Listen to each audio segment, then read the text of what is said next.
And so they said, we've got to dispose of this somehow less expensively. And someone came up with the notion, and I call it a notion because there's never been any evidence for it, that if you put sodium fluoride in the water and a child under the age of 8 drank it, he would never have any cavities. So we got to do anything to help the little children, so they fluoridated all of the water of our cities. But then a congressman named Adolph Miller went on the floor of Congress March 27, 1952, and he gave a different story. He said there are no studies which show that sodium fluoride does anything for anybody, but he said I did find that Oscar Ewing received a $775,000 bribe from the Aluminum Corporation of America to enforce sodium fluoride fluoridation of water in every major city in the United States. So you're drinking fluoridated water not because it helps your children's teeth, but because a federal official took a $775,000 bribe. This is the way things are done in Washington. Well, medicine is big business, right? Medicine is big business, and it pays well if you're in the right position at the right time. So Oscar Ewing took his bribe. He went to Chapel Hill, North Carolina, and he developed one of the biggest office complexes in the South, which is now filled with government offices since he was head of the Democratic National Commission. It's called the Triangle Research Corporation, and it made him and his family wealthy beyond their wildest dreams. That $775,000 was parlayed into a $50 million research center, owned entirely by the recipient of this bribe.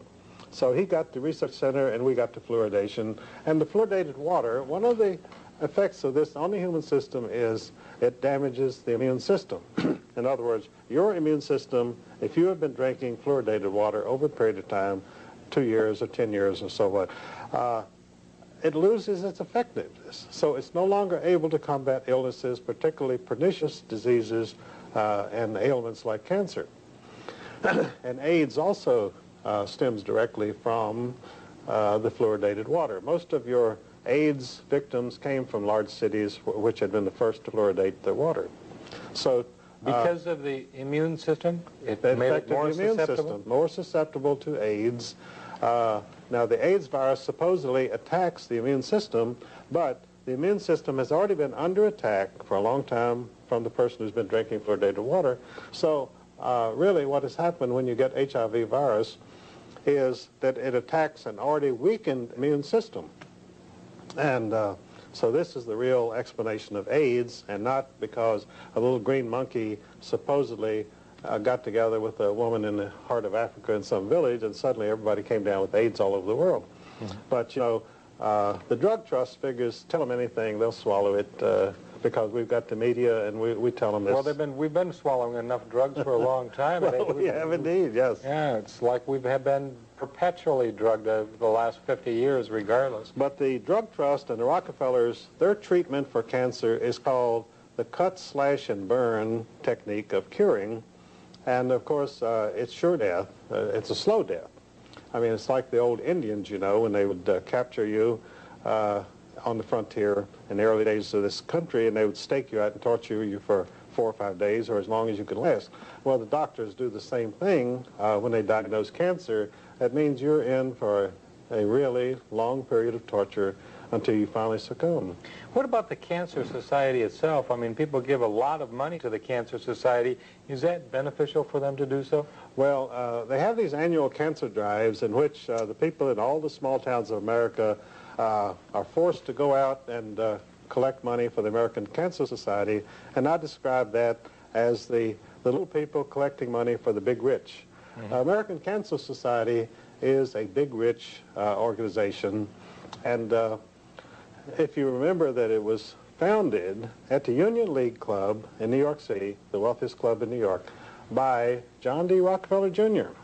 See, John D. Rockefeller Jr. was a great philanthropist, and he said, we're going to do something about cancer, so I am founding and I'm putting up the money for the American Cancer Society. See, the Rockefeller family has had a long-term commitment to cancer. See, the founder of the dynasty, old John D.'s father, William Rockefeller, was a carnival sideshow barker who sold bottles of mineral oil for $5 a piece, and he advertised himself as the great cancer specialist. And so he sold these all up and down through Pennsylvania and Ohio when he wasn't running from the law, because he also was a very famous horse thief, and he also had 18 warrants out against him for rape. So just a very colorful character. And so John D. Rockefeller, his son, was just the opposite, because he was so horrified by his father's escapades, that he led a very bourgeois life, very quiet, very good family life, and devoted himself to making money. But he found out that at least his father had one asset, and that was that making money through cancer cures was a surefire thing. So the Rockefeller family today is the dynasty which is behind all the cancer treatment in the United States through the Sloan Kettering Cancer Mausoleum of New York City.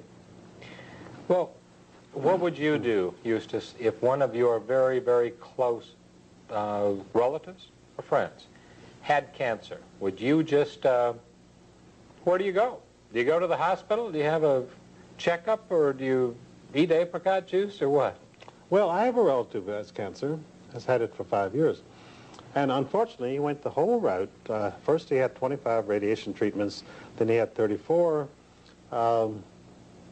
chemotherapy treatments, and, and the cancer spread to his bones, because none of these things do anything to stop the cancer. It causes you a lot of misery, but it doesn't really affect the cancer. So he's had quite a difficult time of it. Do you mean to tell me that chemotherapy really doesn't help, or can it help, or can't? I mean, is there any way? I mean, what about surgery?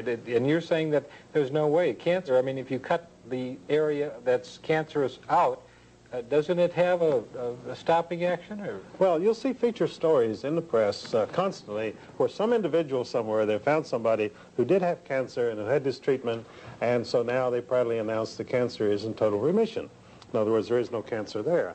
And unfortunately, this is what the medical monopoly itself calls anecdotal medicine. In other words, you tell a story about something that happened to your grandfather or your nephew or somebody, and that the cancer went into remission. But there's absolutely no scientific basis for any of these claims. And the story that the medical monopoly puts out is this person was diagnosed as having cancer, and they went to the hospital and they had radiation or chemotherapy, and the cancer went into remission, and they've lived happily ever after. But there again, you have absolutely no way of evaluating this hype which is in the media. I want to personally thank one of America's #1 patriots, Mr. Eustace Mullins, for his courage in being able to author a book of such significance in the face of the dynasties, the syndicates, and the anti-middle class establishment. Eustace, I thank you so much for being with us today. God bless you, and I want you back on the Bobby Lee Show soon. Thank you, Bobby Lee. I'll look forward to it.